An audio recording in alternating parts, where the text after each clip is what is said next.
बिस्मिल्लाहिर्रहमानिर्रहीम अस्सलामुअलैकुम। तुसी मेरा YouTube channel Chaudhary Mohsin vlog देखते पे हो। अज का मेरा बहुत ही मज़ेदार व्लॉग कि अज मैं सोचा कि सुबह सुबह अपने कज़न के नाल थोड़ा जिहा विजिट कर रहा सी। सुबह सुबह का मंजर असी नमाज वगैरह पढ़ी। नमाज पढ़न तो बाद मैं सोचा कि चलो अज अपनी वाइटी के दोस्तों को अज अपना सुबह सुबह का अपने गाँव का सुबह सुबह का मंजर भी दिखा देवां। क्योंकि सुबह सुबह तुसी जिस तरह देख रहे पिछे हाले तक ना मौसम थोड़ी जी सर्दी का ही है, चेंज नहीं होया। गर्मी तो हो गई है लेकिन ना मौसम थोड़ा जिहा सुबह सुबह बड़ा प्यारा बड़ा ही खूबसूरत मंजर हुंदा है। तो मैं सोचा कि अज अपनी वाइटी के दोस्तों को अज अपना सुबह सुबह का भी बहुत ही प्यारा जिहा मंजर दिखा देवां। उम्मीद करदा कि तुहानू मेरी वीडियो जरूर अच्छी लगेगी। अगर अच्छी लगे तो लाइक तो सबसक्राइब जरूर करो ताकि हर नवी आने वाली वीडियो नोटिफिकेशन तुहाडे तक पहुँच सके। ये हुणे तुसीं जिस तरह देख रहे पिछे अगे इसे जगह ते राया बीजिया होया सीगा। राया हुण कट्टण तो बाद इहदे विच हुण मक्की दी फसल काश्त कीती गई है।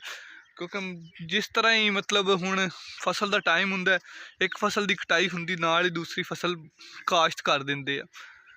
ते गाँव दे विच सब तो मैनू तो जिहड़ी अच्छी चीज़ लगदी है कि खुला माहौल हुंदा, ना कोई आलूदगी ना कोई बीमारियां, ते बड़ा ही प्यारा मंजर हुंदा है।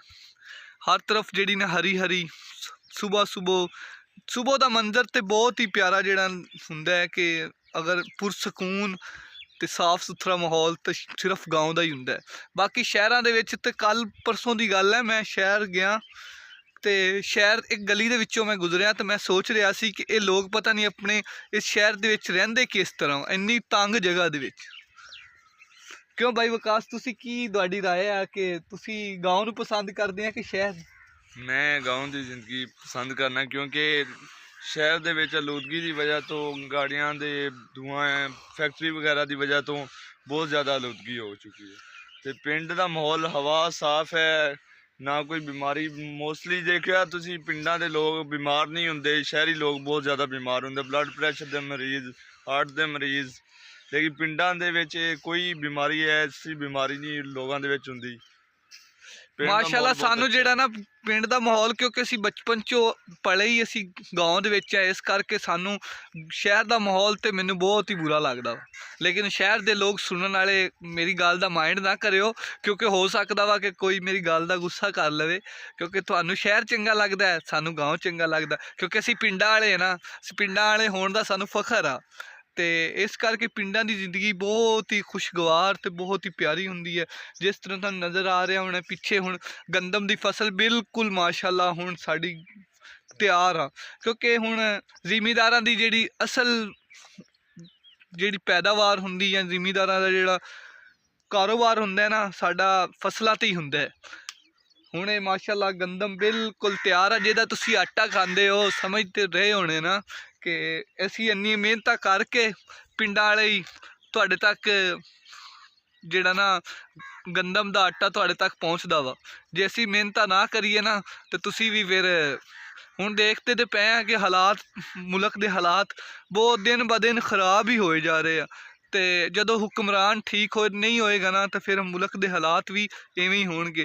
सब तो पहली गल ये कि असीं खुद नहीं ठीक है।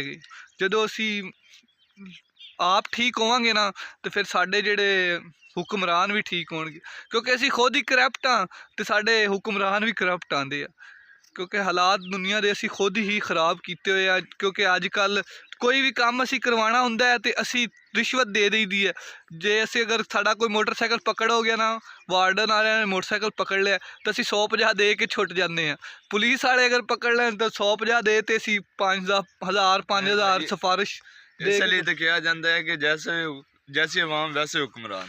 वही गल ना कि हुक्मरान ठीक जो तां ठीक होणगे जे असीं खुद ठीक होवांगे। तो इस करके असीं सानू सब तो पहली गल तो सब तो पहला पॉइंट तो असीं आप हाँ।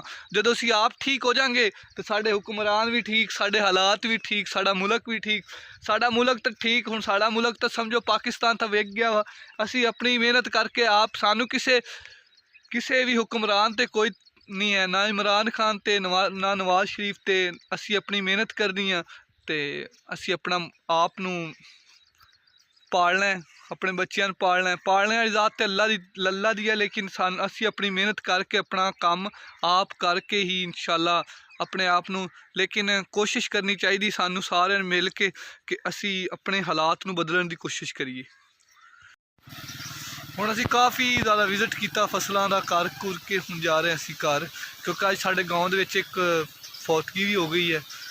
तो एक साडे बहुत ही प्यारे दोस्त उहदे वालिद साहब फौत हो गए ने, तो हुण असी जा रहे हैं वापस। मैं क्या चलो घर जाइए वापस, तो मिलते हैं इंशाल्लाह एक न्यू वीडियो दे नाल।